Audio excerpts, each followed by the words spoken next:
လာပါရှင်ရန်ကုန်ဝိုင်းနဲ့အင်ချမ်းမြေကျိုးဆောင်မှာကျိုးဆိုပါတယ်ယခုကျွန်မရောက်ရှိတဲ့နေရာကဗဟန်းမြို့နယ်ဆရာဇန်လမ်းနဲ့ကဘာကြီးဖျားလမ်းတောက်မှာရှိတဲ့ပလဲကုံလိုမိတ်ဆက်ပေးမှာဖြစ်ပါတယ်ရှင်ပလဲကုံလိုဟာ building A building B building C building D building E building F ဆိုပြီးတော့ကျွန်မက building 6ခုရှိပါတယ်ရှင်အဲ့6ခုတည်းကကျွန်မမိတ်ဆက်ပေးမယ်ကွန်ဒိုတစ်ခုက Pan House ဖြစ်ပါလိမ့်ရှင်ဒီ Pan House ရဲ့ကွန်ဒိုရဲ့အကျယ်ဝန်းလေးကိုပြောပြပေးပါမယ်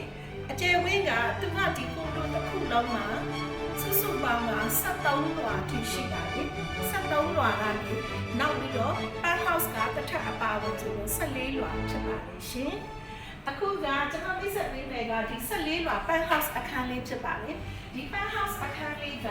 ဒီနားမှာဒါလေးကဘာဖြစ်ပါလဲဒီကွန်ဒိုရဲ့စုစုပေါင်းအကျယ်ဝန်းကဘယ်လောက်ရှိလဲဆိုရင်ကျမတို့73လွှာမှာဆိုရင်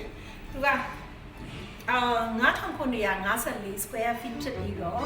နောက်14လွှာကကြတော့4624 square feet ရှိပါတယ်စုစုပေါင်း building တစ်ခုလုံးရဲ့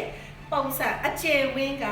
1388 square feet ရှိပါတယ်ရှင်ယခုကျွန်မပထမဆုံးအရင်မိတ်ဆက်ပေးမယ့်နေရာလေးကကြတော့ဒီဟာက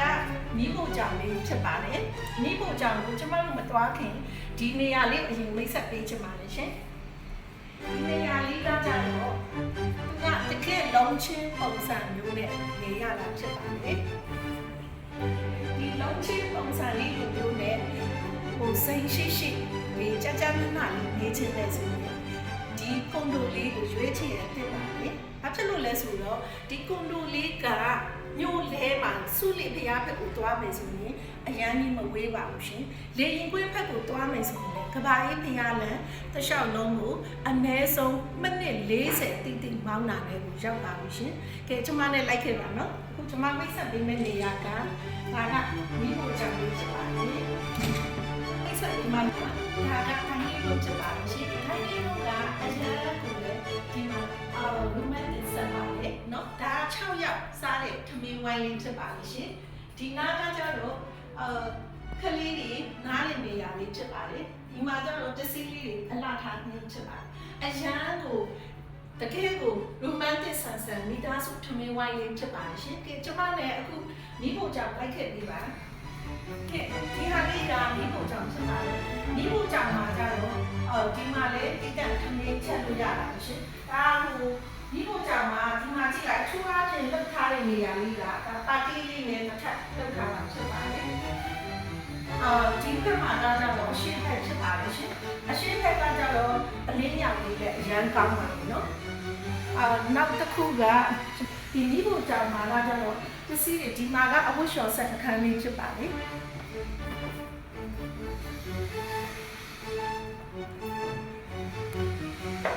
အခုကျွန်မကဆက်ပြီးမိတ်ဆက်ပေးမယ့်နေရာကအပြင်ဖက်ဗရန်ဒါအကျယ်ကြီးအရန်လာတဲ့ရှုခင်းလေးကို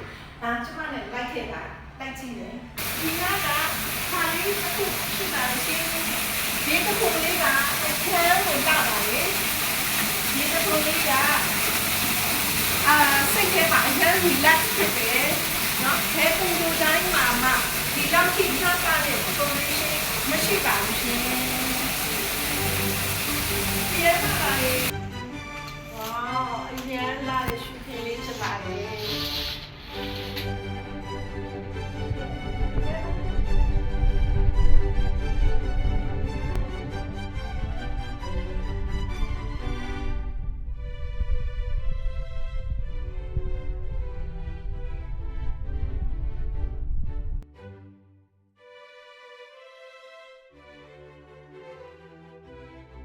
ခဲ့ပါရှင်အပေါ်မှာကျတော့အိတ်ခမ်းလေးတွေနဲ့ထပ်ပြီးမိတ်ဆက်ပေးပါမယ်တကယ်လုံးချင်းပုံစံနေရတဲ့ပုံစံလိုမျိုး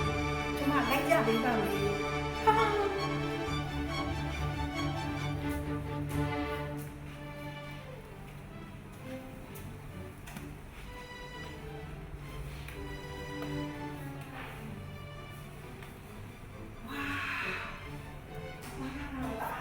ဒီဟာကကျတော့ကျွန်တော်တို့ family ဒီမှာက relax လုပ်တဲ့အခန်းဖြစ်ပါလိမ့်ရှင် family relax အခန်းပါအရင်ကဒီမှာ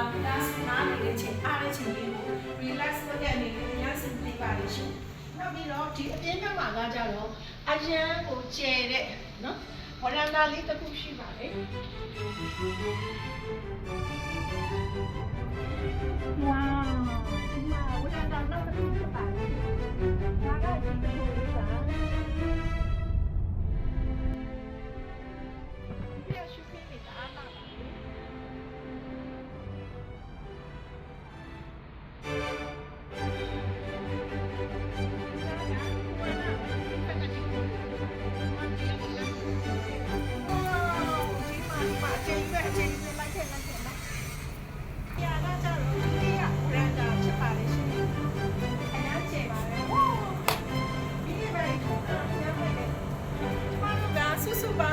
ဘာကိုနီကအရှိမတစ်ခုရှိပါလေနော်အောက်ထပ်မှာပေါ့နော်အောက်ထပ်ကဘာကိုနီက sunrise ကိုမြင်ရတယ်ဒီဟာကအပေါ်ထပ်ရဲ့ဘာကိုနီပါအပေါ်ထပ်ဘာကိုနီကကြတော့ sunrise ကိုမြင်ရတယ်ဟိုဘက်အောက်ထပ်ကဘာကိုနီက sunset ကိုမြင်ရတာဖြစ်ပါလေရှင်တွားရှိကဘာကိုနီနောက်ထပ်ကဘာကိုနီရှိပါလေဝရန်တာအကျယ်ကြီးပါကဲကျမလည်းတခြားနေရာအိတ်ခမ်းလေးကိုထပ်ပြီးပြပေးပါမယ်လားဒီဟာလေးကကြတော့ဗီဒီယိုအခန်းလေးဖြစ်ပါလိမ့်ရှင်ဗီဒီယိုအခန်းလေးထဲမှာကလေးတွေနဲ့အားလုံးကဒီမှာကလေးတွေကလို့စာပကြီးဆွဲမယ်ဒီမှာကလေးတွေအိတ်မယ်နော်အရှိမတော့ဒီဝရန်တာအသေးလေးပါလာသေးတယ်ရှင်တစ်ချက်ကဒီမှာလာကြည့်လိုက်ပါ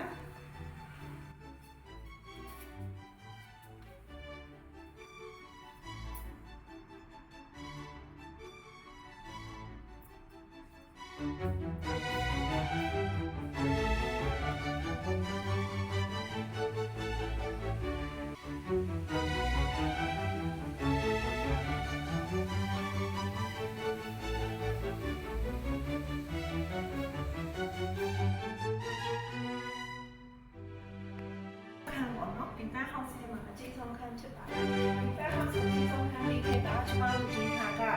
အခန်းအကျဉ်းဆုံးတစ်ချက်လိုက်ကြည့်ပေးပါဒီမှာကအခန်းလေးရှိတယ်ဆိုတော့ကထေးလေးရောအကုန်လုံးအရာကိုဆင်ကြည့်ပါတယ်ဒါအပြင်ဘက်ကဝရန်တာဖြစ်ပါတယ်ရှင်အပြင်ဘက်ကဝရန်တာကလာလိုက်ခဲ့ပါ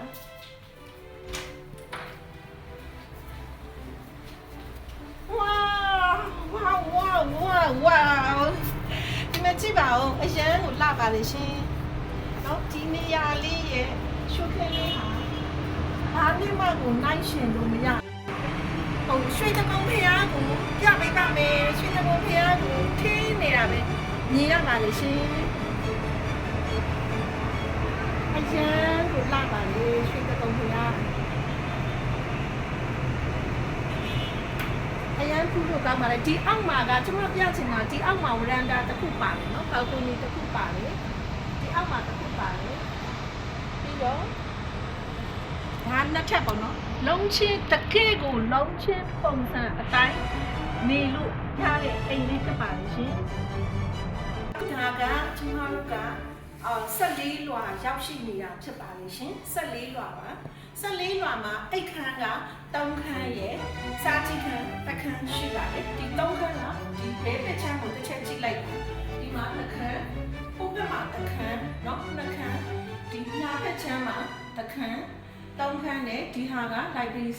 အခန်းဖြစ်ပါတယ်ကျွန်မလည်းလိုက်ကြည့်ပေးပါအခန်းနဲ့ဒီခမ်းကကြတော့ဒီမှာကကျွန်မရေချိုးတဲ့နေရာလေးကိုပြပေးပါမယ်တစ်ချက်ကြည့်လိုက်ပါရေချိုးတဲ့နေရာလေးကအရင်ဒီဟာကရေချိုးတဲ့ပတ်သက်နေရာလေးကတခြားပုံမှန် site တွေထက်ကြီးပါလေရှင်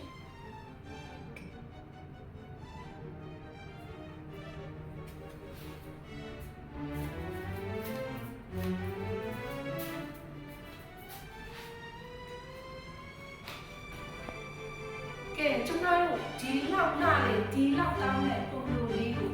เนาะပန်း house လေးကိုစိတ်ကူးမလွဲပါဘူးရှင်ဒီဟာလေးကကြတော့ဝယ်တင်ပါလေနောက်ဆုံးနေနဲ့ကျွန်မပြောချင်တာကကြတော့ဒီဟာရဲ့ဈေးနှုန်းဒီအရင်လက်တန်ပါလေ1 square feet ကို9,500ဖြစ်ပါလေရှင်1 square feet ကို9,500မှာဈေးနှုန်းလည်းအနည်းဆုံးဈေးဖြစ်နိုင်လို့ရှိရင်ခပ်ပပလေးပဲ shop ပေးပါမယ် ဒီလောက်ကောင်းတဲ့လုံးချင်းလိုမျိုးနေရတာအရန်ကိုဆင်ပြေပါတယ်ဒီကွန်ဒိုမှာကျတော့မီးက24နာရီလို့ရတာဖြစ်ပါတယ်လုံခြုံရေးလည်းအပြည့်ရှိပါတယ်ရှင်ဒါကြောင့်လို့စိတ်ကူးမလွဲပါနဲ့ဒီကွန်ဒိုလေးကိုအញ្ញံကြွလန်းခဲ့ပြီးတော့ဝယ်လိုက်တာကြည့်ရှုတဲ့အတွက်ကျေးဇူးအများကြီးတင်ပါတယ်ရှင်ကောင်းကောင်းလေးဖြစ်ပါစေ